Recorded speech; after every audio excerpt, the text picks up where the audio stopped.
letters out on Monday having to do with the trade deals. It could be 12, maybe 15. You know, Secretary of Commerce right here. And I guess, Howard, I would say it could be maybe as many as 15 or so. And they'll be going out on Monday, and some will go out on Tuesday and Wednesday, and we've made deals also. So we're going to have a combination of letters, and some deals have been made. President Trump on the latest tariff negotiations as nations are now scrambling to secure a trade agreement with Washington or lobby for extra time ahead of Wednesday's deadline for those tariffs to come back up. We're talking about the blanket tariffs on several nations. Our chief North Asia correspondent, Steve Engle, now joining us for more on this. So, Steve, will we see those blanket tariffs resume on Wednesday or not?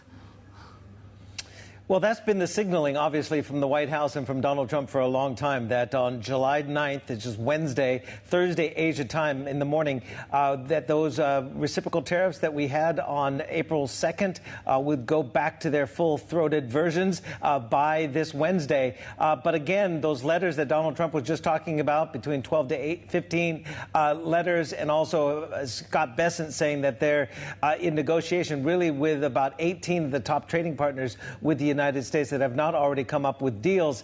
We're likely to see some reprieve, at least by 3 weeks, if they are engaged in a serious dialogue with the United States. So we could see that deadline of this Wednesday sort of pushed out softly to about August 1st. So you could say that those letters might have a little sprig of an olive leaf sprinkled into the envelope. But again, it's something that has riled trading partners and also adversaries. The BRICS nations gathering are talking about putting together a communique condemning the unilateral approach to trade negotiations by the Trump administration. That's not really a surprise.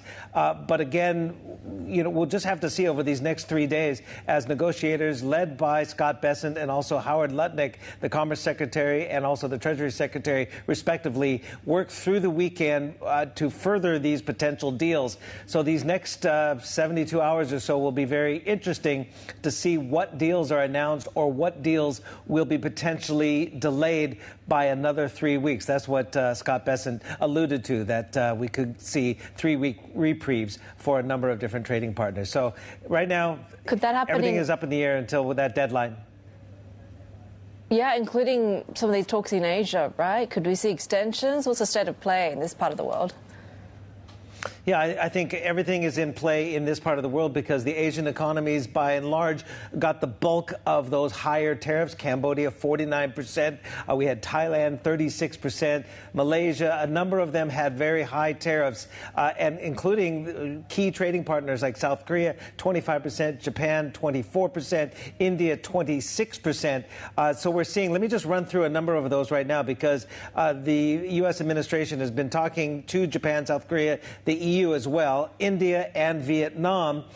South Korea and Japan, they're quite concerned, no doubt, about the auto tariffs. India is as well. We had Indian officials late last week alluding that they might stand firm on some of these and have reciprocal measures of their own because of the automobile tariffs and the automobile parts. And again, the sectoral tariffs on steel and aluminum are, sticking points for the countries like South Korea, Japan, and India. We see the Japanese Prime Minister late last week, Ishiba, saying Japan is prepared for all possible tariff scenarios. They're ready to stand firm and defend its interests. Akazawa is the Japanese trade negotiator. He has had several rounds of phone calls, 2 actually, Friday and Saturday, 45 minutes on Friday, an hour on Saturday with Howard Lutnick, the U.S. Commerce Secretary. So they are trying to avert, of course, the worst-case scenario on Wednesday.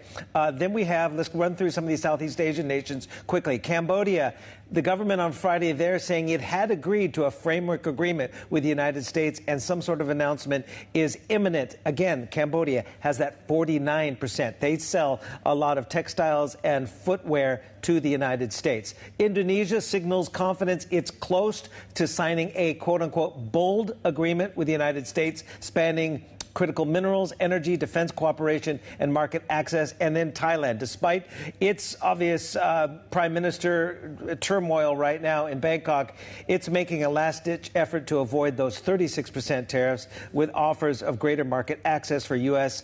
Farm and industrial goods and more purchases of U.S. energies and possibly also Boeing jets. So there's lots to cover, a lot of time still left to be had before Wednesday's deadline imposed, obviously, by the White House.